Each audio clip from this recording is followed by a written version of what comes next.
and bless. Na pakilala ang aking anak, si Coach Tim Balbuena, the head po ng A Man After God's Own Heart Sports Ministry. Brother Tim?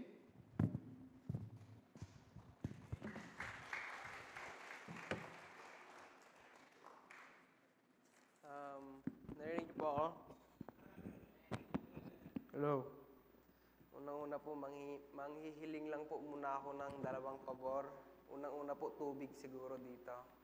Tapos kung pwede po yung men, papatay po ng aircon dahil medyo naabahan po, nilalamig ako dito sa taas eh. Kaya, unang-una po, magpapasalamat po muna ako sa Panginoon at pangalawa po sa pamilya natin dito sa Subic Bay Baptist Church dahil nabigyan po tayo ng opportunity na makapag-present po ng ministry natin dito sa Amago, which is para sa mga bata at sa mga matatandang lalaki gamit ang sports para makalapit sila sa Panginoon. Meron po akong video na papakita pero bago po yun, magbibigay muna po ako ng history po ng Amago. Prince, pwede pakita. Ito po 2010, nag-start po ang Amago. Pero ang tawag pa po dati ay Bible Basketball Ministry. Ang nag-start po si Pastor Odek. Then, fast forward po sa 2015. Sige, pakita muna po natin yung pictures. Ito po yung Bible Basketball dati. Sige pa, next. Bible Basketball Ministry po ang tawag sa unang pangalan ng Amago. Next slide po. Ayan po si Papa po yung nag-start. Yan po si Samuel. Ang venue po dati, dyan lang po sa Purok 5 Media. 2015 po, next slide. Ay, hindi yan. Sige, next slide pa. Ayan.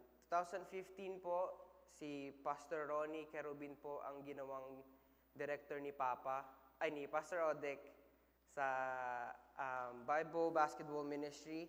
2015 din po, nung si Pastor Ronnie na po yung nag-direct sa Bible Basketball Ministry, iniba na rin po ni Pastor Odek ang pangalan to Amago. Next slide po. Ayan po yung court dati. Diyan na po yan sa may parking lot po ng Children's Home. Diyan po dati yung court ng Amago. Next slide please. 2018 po, ako na po yung ginawang director ni Pastor Odek. Explain ko naman po yung pangalan na Amago. Nanggaling po to kay Miss Annalisa, mga pakulo niya po na pangalan. Pero magaling din po ang pangalan. Amago po ay acronym po yan. Parang kunyari, SBBC, Subic Bay Baptist Church. Ang Amago naman po, A Man After God's Own Heart. At papakilala ko din po, kahit hindi na po tumayo, pero andito po yung mga tumatayong leaders din ng Amago. Amago na president po si Pastor Odek. Amago na chaplain po natin si Pastor Dominic, si Preacher Roel, and si Sir Zarel. Sila po ang mga tumatayong leaders sa Amago at tumutulong po sa akin po sa pag-handle ng Amago. Ang goal po ng Amago ay makapag-reach po ng mga atleta, mga coach din po, at saka ng referees. Ma-reach po sila, ma-witnessan sila, ma-evangelize po sila. Ang goal po talaga, parang ang buhay ni Pastor John Mark, ganyan po ang goal talaga ng Amago, na meron pong ma-reach at mag-full-time na rin sa ministry po. And so far po, wala pa po akong talagang active na parang fruit po, wala pa po. And prayerfully po sa future po meron. Ang mga programs po namin, meron po kaming mga tournaments, meron kaming mga training. Pero each program po na ginagawa namin, meron pong evangelism na portion. Kunyari sa tournament, pag nagpapaliga po kami, pagkatapos po ng game, dalawa po sa Amago chaplain namin, kukunin yung isang team, yung kabilang team naman kukunin din ng isang chaplain namin at i-witnessan po sila. Pag training din po, meron kaming, sa isang buwan, meron kaming 12 na beses na magkikita At every training pagtapos may Bible study sa dulo. Sa training po namin hindi na siya more on parang witnessing, more on ano na siya Bible study. Pag-aralan namin mga character development, pag-aralan namin paano mag-abstain sa mga drugs or panonood ng pornography. May mga certain topics kami na tinatakil. Meron din kami mga nare-reach na mga professional athletes na din na naglalaro na sa Maharlika, sa Liga ni Pacquiao, sa PBA. Mga nare-reach namin sila pag meron kaming program na exhibition game wherein may i-invite kaming ibang teams, tapos yung team namin, kukuha kami, mag-recruit kami ng mga professional. Tapos sa game na yon meron din sa halftime magpi-preach po yung Amago Chaplain natin. Marami pa pong programs ang ministry natin na Amago, pero hindi ko na po sasabihin lahat dahil marami po matatagalan tayo. Punta na lang po tayo sa prayer request saglit ng Amago po. Unang-una po, pag-pray nyo po, kung kaya nyo po pala, ilabas yung ballpen nyo at notebook kasi maganda po i-write down natin yung prayer request ng Amago. Prayer request po number 1, pag-pray nyo po yung mga atleta namin na mas maging active pa po. Marami na po kaming mga atletang sinusuportahan na hindi na po namin sinusuportahan dahil hindi naman po nagsisimba. Meron din po kaming isang instance na meron kaming sinalihan na liga kasi yung mga players, wala silang binayaran, kami lahat sa uniform, entrance. Gagawin na lang nila ay maging active sa church pero hindi nila magawa. Kaya dinrap po namin yung team kahit nagbayad si Preacher Roel ng napakamahal na entrance. Tinanggal namin yung team kasi talagang masisira yung goal namin, masisira yung values namin sa Amago kung masusunod yung mga players namin. Kaya pag-pray nyo po sila na mas maging active pa po sila. Pag-pray nyo rin po ako at ang asawa ko na si Bianca sa spiritual growth po namin kasi kami po dalawa ang nagli-lead sa ministry na to.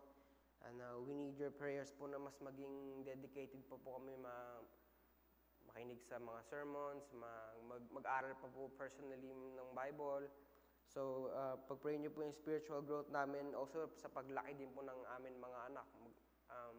Meron na po kaming 3 anak, kaya kailangan na rin po namin talaga mag-seryoso sa pagbabasa ng Bible kasi magandang turo sa mga bata din talaga ay galing sa Bible. And lastly po, pag-pray nyo po na magkaroon na po kami ng sariling court.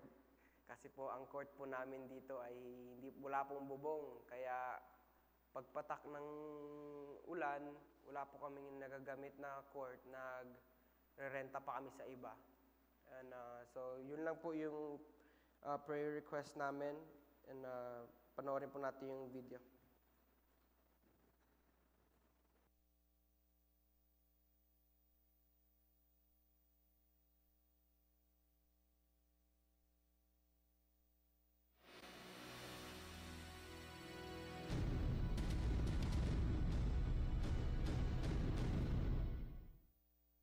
Coaches and athletes have influence, and our main goal within the Amago Sports Club is our responsibility in sharing the gospel. With our programs, we're reaching young athletes, we're reaching professional athletes, we're reaching coaches, referees, parents, and a whole lot of spectators. And that's what's so impactful about the Amago Sports Club. We're reaching all of these souls for Christ. And now, more than ever, our desire is to reach more, not just in our city, but in other parts of the world as well. We've reached Texas, Pampanga, Binilupihan, Olongapo, and we're not finished yet sharing the gospel. Through Amago Sports Club, whether you're an athlete, whether you're a coach, or a fan, we are here to teach you, train you, and help you grow spiritually. But for them to improve physically and spiritually, they need the resources. So we conduct Bible studies, tournaments, and training while also giving out tracts, Bibles, and devotional booklets for coaches and athletes to become Christ-like leaders who will move our mission forward. Our ministry is growing to reach more coaches and athletes saved by Jesus Christ. Since the beginning, our sole purpose has always been sharing God's Word, and we're not stopping anytime soon. Not now, not tomorrow, not until the whole world knows.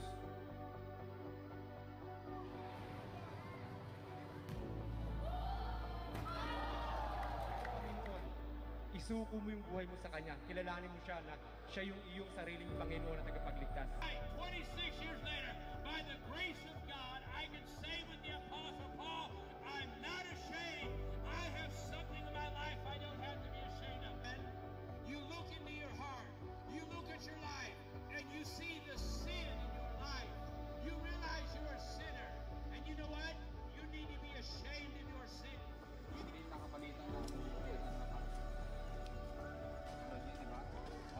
All that is in the world, the lust of the flesh, yung daw paglalasa ng ating laman, yung minugusto ng ating laman. Okay? Yan yung tinatawag na desire, kagustuhan. Okay? Ng ating laman. Huwag mo subukan manood sapagkat sabi ng pinag-aralan natin mga nakaraan, Ngayong gabi na ito may plano yung Panginoon sa akin. Anyone po na hindi kinahiyan. Sinasabi, Pastor, I know I'm a sinner. Makasalanan.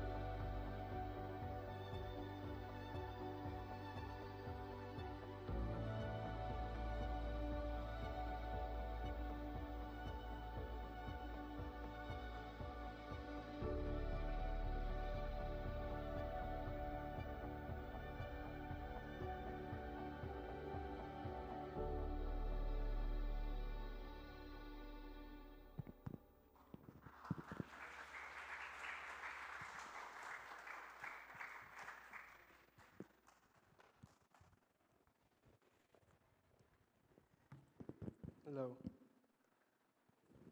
Ako rin po pala pinapag-preach ni Papa, ni Pastor Odek. Dapat po mag-present lang po ako ng yung goals ng Amago, yung mission work, tsaka yung presentation. Pero gusto rin po ni Papa mag-preach ako. And buti na lang po, nakaraan po, ako po yung pinag-preach din sa youth camp. So meron na po akong magandang outline na nagawa. Pero po,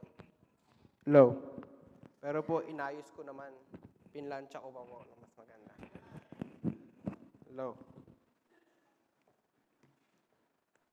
Buksan po natin yung Bible natin sa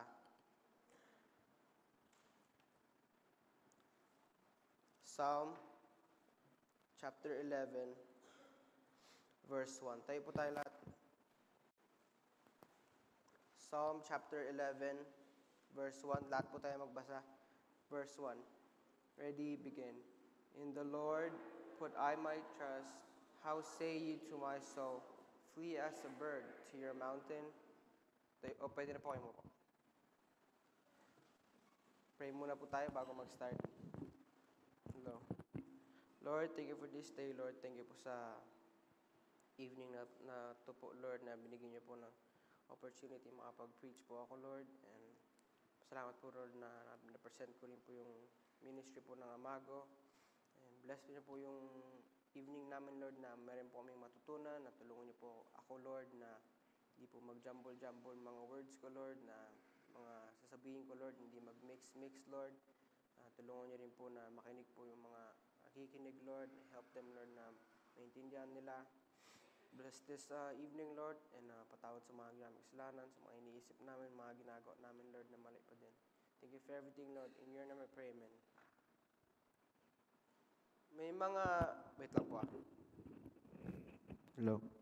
May mga foundations po tayo sa ating society or lipunan. Sana tama yung pronunciation ko. Lipunan. Tama po, no? Meron po sa mga foundations ang ating lipunan. Yung mga foundations na yon ay mga batas, order, mga truth or katotohanan, moralidad, decency, integridad, Yan yung mga nagbi-build para meron tayong society.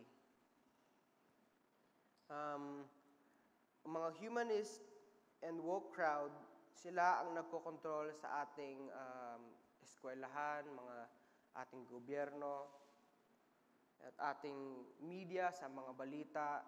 And kung bigyan ko po kayong example, meron pong isang school dito sa Olongapo, hindi ko na po sasabihin. Example lang po kung paano nila kinokontrol ang mga, katulad po nito, ng school, paano po nila kinokontrol.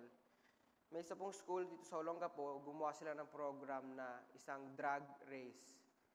Na meron kunyaring lalaki, tapos magsusuot siya ng wig, mag-makeup, magsusuot siya ng pambabaeng suot, at rarampa siya sa stage.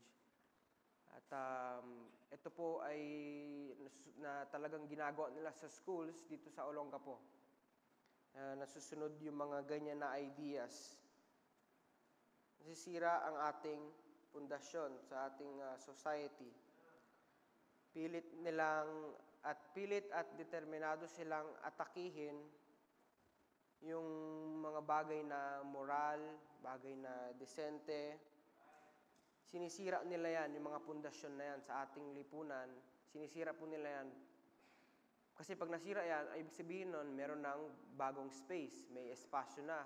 Doon nila ngayon ilalagay yung mga ideas nila.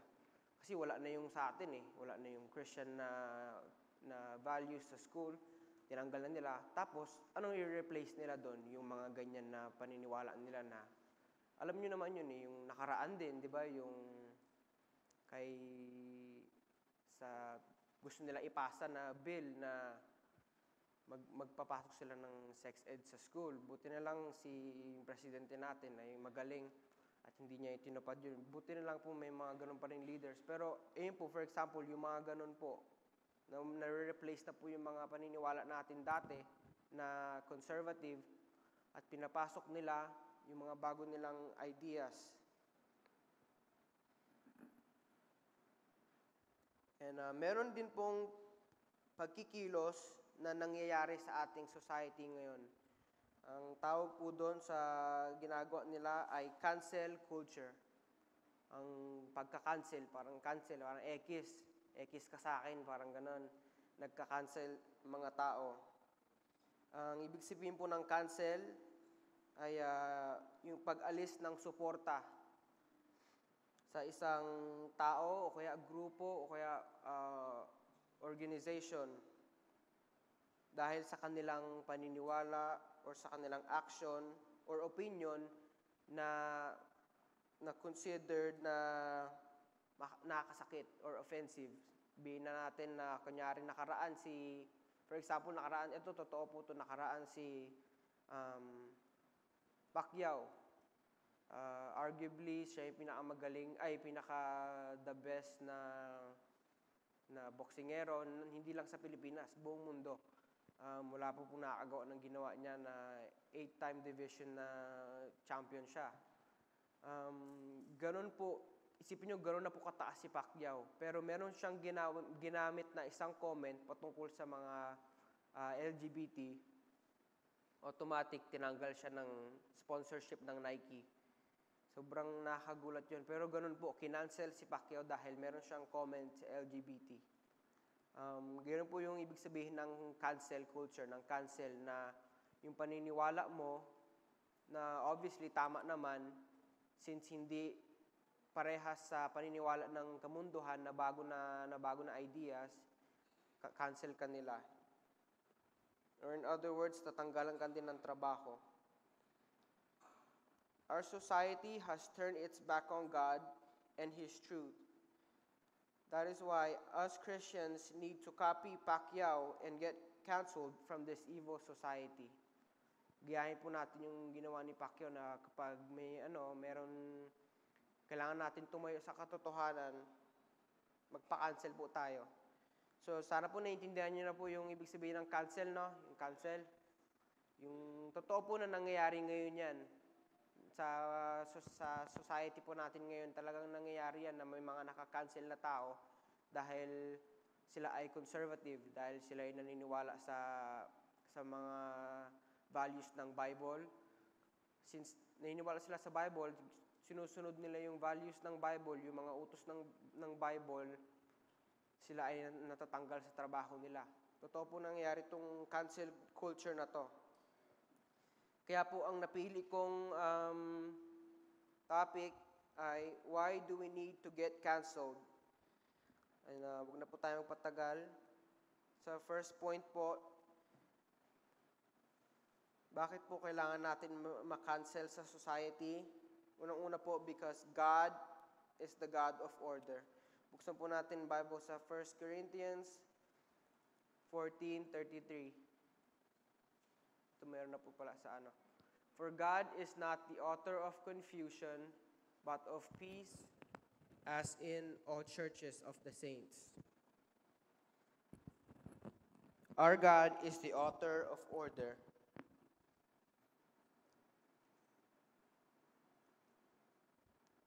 Our God is the author of order. Meanwhile, our society is in chaos. Nakasulat po dito sa verse na to na ang Panginoon daw po, siya daw po ang Tagalog po ng author, nag-akda, di ba po na? Panginoon po ang nag-akda ng, hindi po siya yung nag-akda ng confusion, ng kaguluhan. At sa society po natin ngayon, sobrang magulo na po. So as Christians, kailangan po natin maging katulad ng Panginoon, siyempre na in order din, nasa order din po tayo. Mahirap sabihin nowadays na meron tayong order, kung tinuturo nga rin sa atin, pwede na ang transgender sa sports ng pambabae. Okay na po ngayon mag-compete ang mga lalaki na transgender sa sports po ng mga babae. Another issue po na nagpo-prove na ang society natin is in chaos at wala na po sa order. Abortion is rampant. Sobrang grabe na po ang abortion na ginagawa na pong normal na kahit lumabas na po mismo sa nanay, pwede pa din anuhin. Nagulat nga po ko na may garon na sa Amerika na pwede na gawin yun.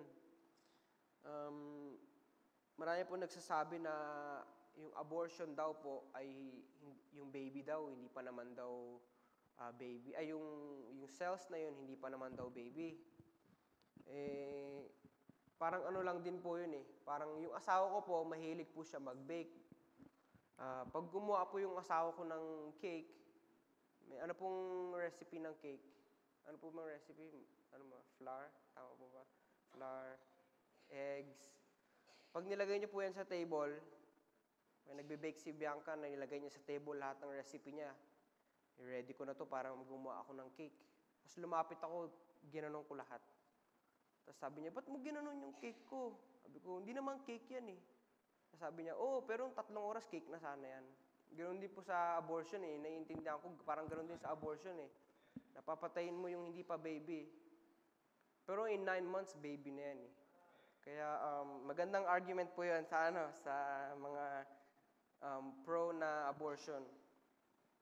Pero yun po yung mga dalawang naisip ko na example na ba't kailangan natin maging ma-cancel sa society na to. Kasi po ganyan, normal na yung mga ganyan na paniniwala.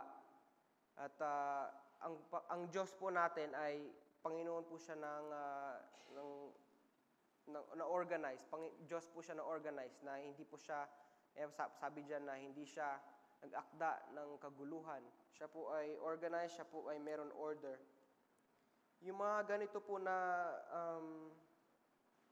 kung ang Panginoon po ay organized, ang Panginoon po ay hindi po siya nag-akda ng kaguluhan, opposite naman po siyempre, ang demonyo.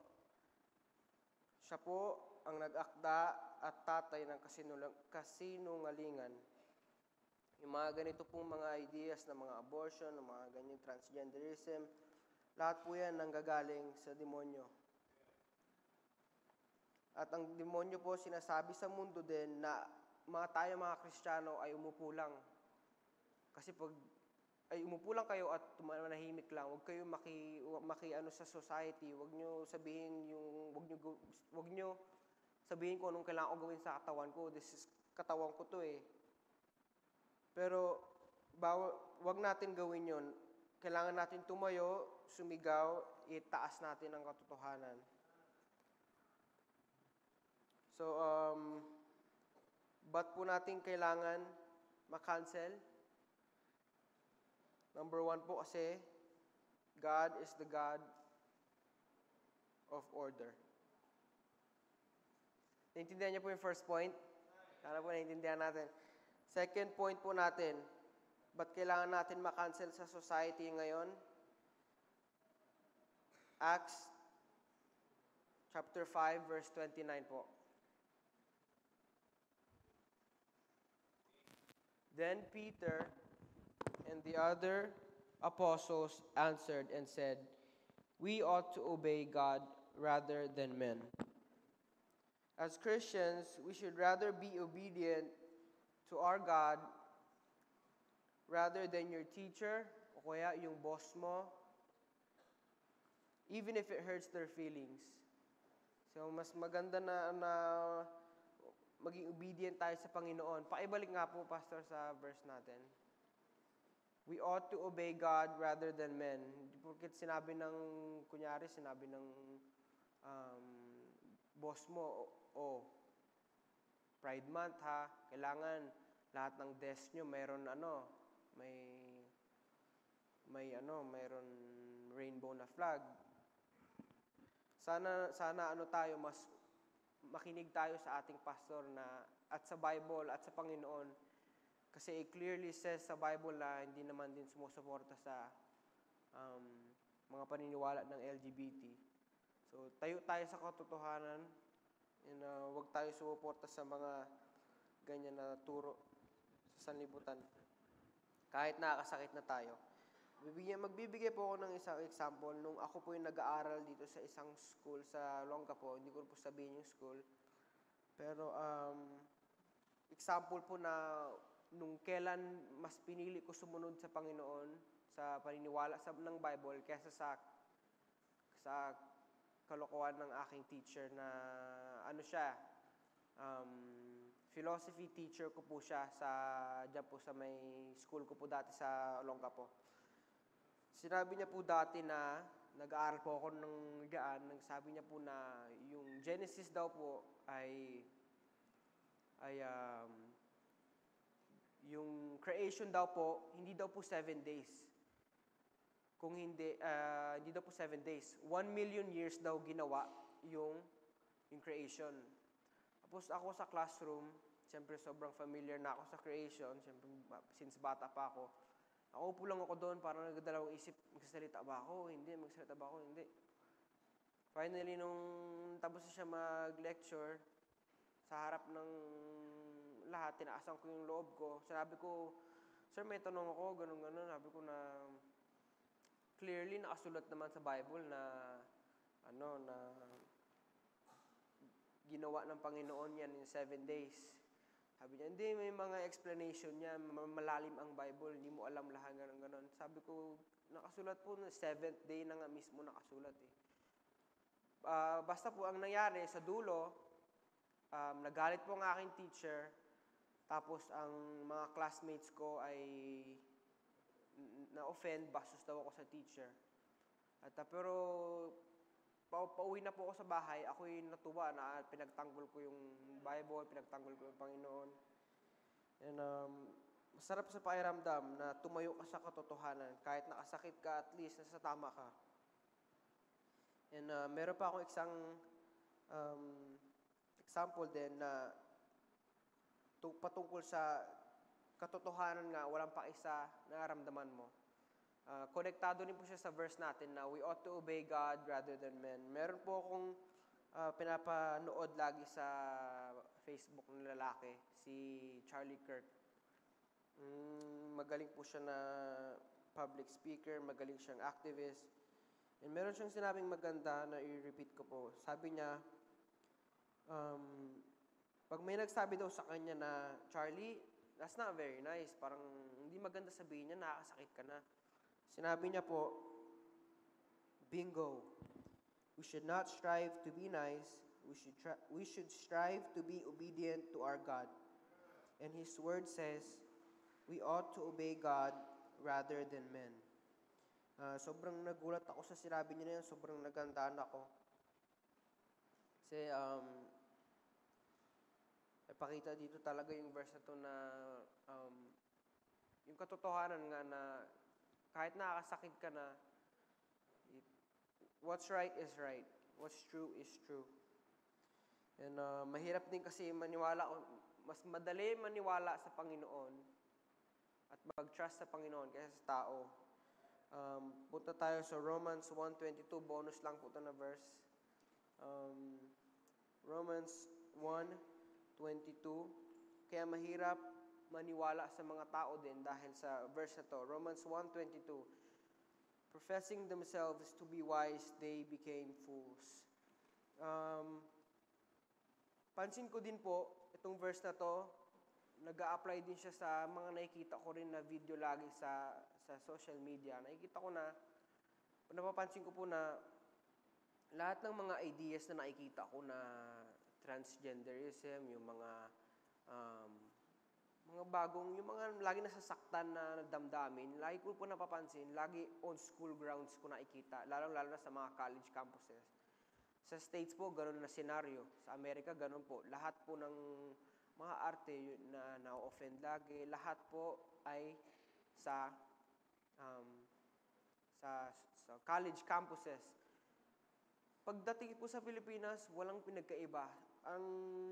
Ayoko po magbanggit ng mga schools kaya ko pa po tinatago yung mga identity ng mga schools Pero pansin nyo po, lagi lahat sa school nang gagaling yung mga gantong ideologies. Kaya saktong-sakto yung verse na to, Romans 1:22, na professing themselves to be wise, they became fools. Yung mga professors, yung mga college students, yan po yung mga sobrang tingin, ang taas ng tingin nila sa sarili nila, na yun nga po, na they're professing themselves na sobrang wais nila, sa dulo nagmumukha silang fools. Sabihin ko na po isang school, yung UP po, University of the Philippines. Pag makita nyo po yung page nila, sobrang dami nilang mga woke na ideologies na ang dami daw pong gender ng tao. And may napanood din po ako one time, may isa pong reporter, pumunta siya sa lugar ng squatter. Sa mga squatter na lugar, mga taong mahihirap lang na mga hindi naman criminal, pero mga squatter area. Pumunta siya, tapos tinanong niya yung mga tao doon na nakatira. Tinanong niya, sabi niya, ilan yung gender? Sabi ng mga squatter na tao, 2. Tapos panibagong tao naman, ilan yung gender? 2. Lahat, mga walang pinag-aralan to sa squatter area. Alam ilan yung gender. Yung following clip, pumunta siya sa college campus. Tinanong niya yung mga estudyante sa mga college students, ilan ang gender? Ay, mahirap na sagot yan, ganun, kasi ganun. Kaya nakikita niyo po na ang hirap po paniwalaan ng mga tao at magbigay ng trust sa tao. Dahil pag ang tao binigyan mo lang ng kaunting knowledge, kaunting magiging na sila, mayabang. They're gonna think na sobrang bigger na sila kaysa sa salita ng Panginoon. That is why we need to be obedient sa Panginoon, hindi sa tao. Why do we need to get counseled? Because we are obedient to God. Unang-una pong point natin, because God is the God of order. Pangalawa po, because we are obedient to God.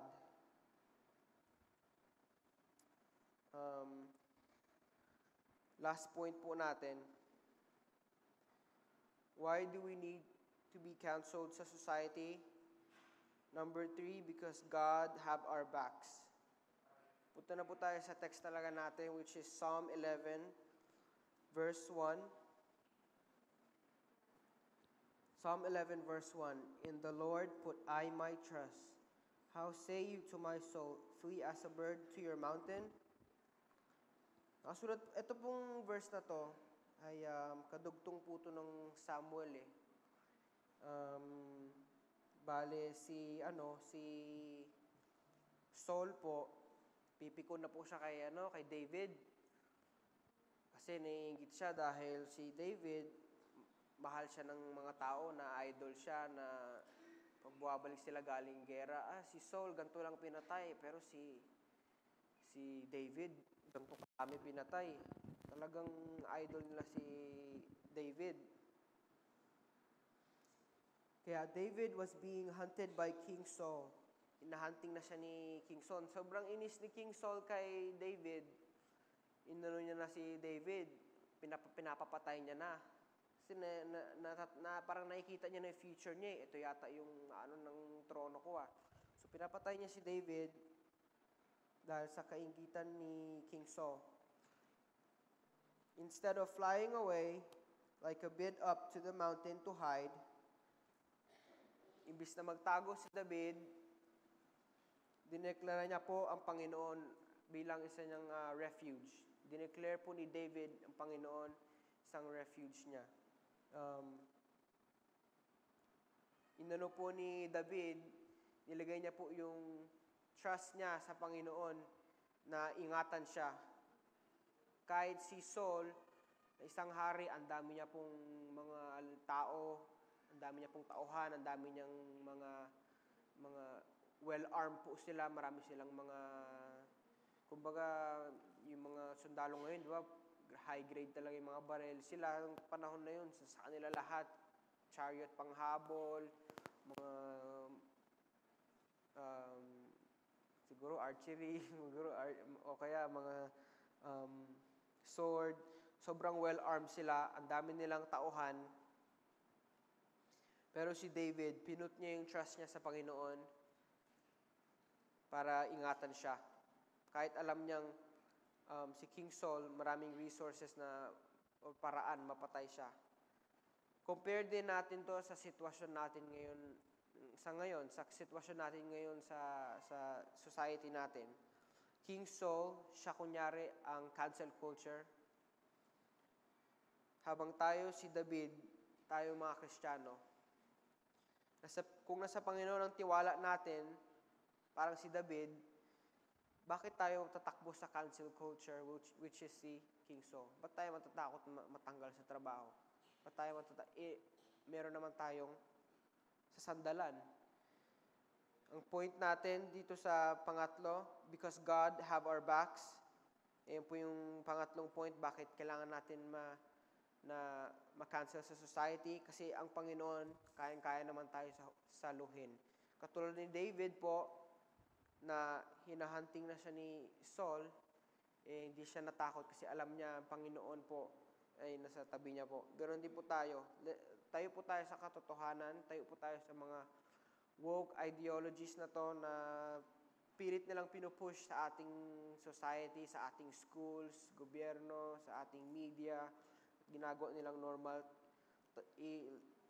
Labanan po natin to.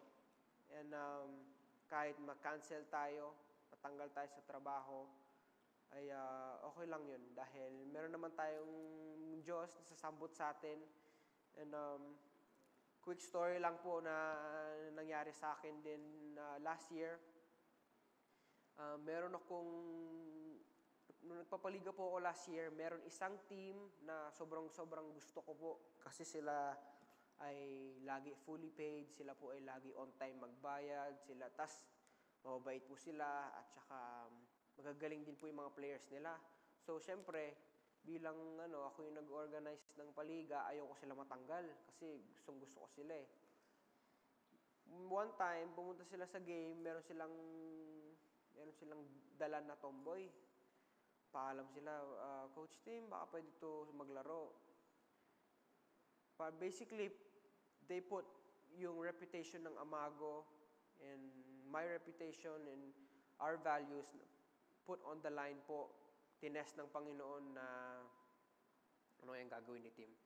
Ito yung biggest supporter ni Tim na sa liga na to Tapos nanghihingi ng pabor na pwede daw maglaro ay Tomboy. In-explain ko sa kanya, hindi ko na po, sabi ko po, ma'am, bawal po palaruin yan dahil ano nga po a man after God's own heart nga po man nga po kami. At talagang pinipilit niya ako. Finally, nag-give in po ako at pinalaro ko po yung Tomboy. And looking back now na kaya siguro hanggang ngayon wala pa rin fruits ang Amago. Wala pa rin active na mga athletes ang Amago dahil sa mga gantong values po ng Amago, which is something we're working on na talagang kaya ito pong mensahe na to sobrang nag-enjoy po ako aralin dahil may natutunan din po ako. Kaya wag tayong matakot na mawalan tayo katulad po na ako nakaraan at yun nga natakot ako mawalan ng supporter na sa liga kaya nag-give in na lang ako. Pumayag na lang ako magpalaro ng Tomboy which is totally against sa paniniwala natin. And sana wag nyo rin po gayahin yung ganun na mga choices na natakot kasi baka mawalan ng support or baka mawalan ng trabaho or baka awayin ako ni tita or awayin ako ng tropa ko. As Christians, meron kasi tayong advantage sa mga non-believers when it comes to trials and mga tribulations. Meron tayong masasandalan which is ang Panginoon natin. When we're counseled, pag tayo ay kinancel sa lipunan, nila tita or nila kamag-anak, nila boss, nila teacher natin, pag tayo na-cancel ng mga yan, we wouldn't mind. Okay lang sa atin. Kasi ang Diyos naman ang sasalo. At kapag tayo nga in the future ay meron tayong pangyayaring ganito nangyari na tayo ay na-persecute dahil sa paniniwala natin sa Bible, tignan nyo lang po lagi, Isaiah 41:10, Fear thou not, for I am with thee. Be not dismayed, for I am thy God. I will strengthen thee, yea, I will help thee, yea, I will uphold thee with the right hand of my righteousness. Pray po tayo. Lord, thank you po sa evening na to. And pag-pray ko rin po, Lord, na yung napag-aralan po namin ngayon evening, Lord, sana po, Lord, na naiintindihan po ng mga members ng church na to, Lord. And bless you po yung evening namin, Lord, na walang mangyaring masama, Lord, sa pag-uwi namin. Keep us safe, Lord, and sorry sa mga ginamit kasalanan, Lord, patawad sa mga lagi namin iniisip na alam namin hindi pleasing sa'yo, Lord. And bless this evening, Lord, and thank you for everything in your prayer, man.